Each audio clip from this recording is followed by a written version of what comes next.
Здравейте, хора от YouTube. Днес ще ви покажа как да сложим Array Minimap. Първо, ще ни трябва това тук. Array Minimap. Еди коя си, но вие ще си го свалите, зависи за коя версия. Така, после влизаме тук, Run и пишем така, вижте. Процент APP дата. И отново процент. Така, Enter. Ето тук Minecraft. Така, влизаме в bin.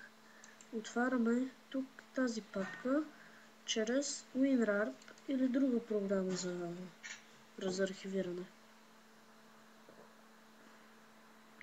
Така. Тук ако ви се появи една папка MetaInf, я изтривате. Сега. Тук това. Отваряме Array Minimap. Папката. Копираме тези неща. Така. Окей. И готово. Вече имаме Array Minimap.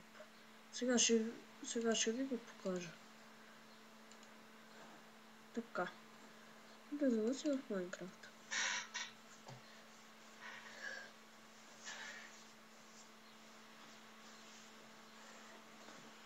Така, Enter Game.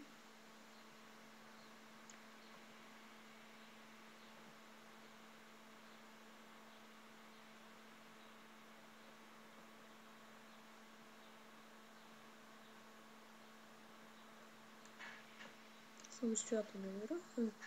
Ето е, айде. Така, игра в избрания свят. Добре. Така сега. Да заради.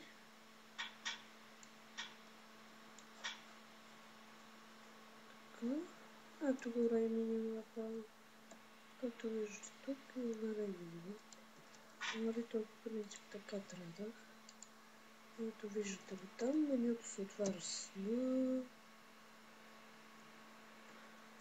Ето Waypoints.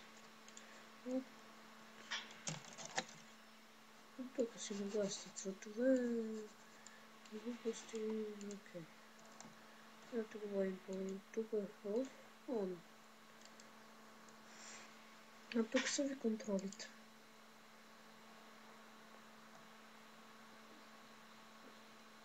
Това е YouTube, чао.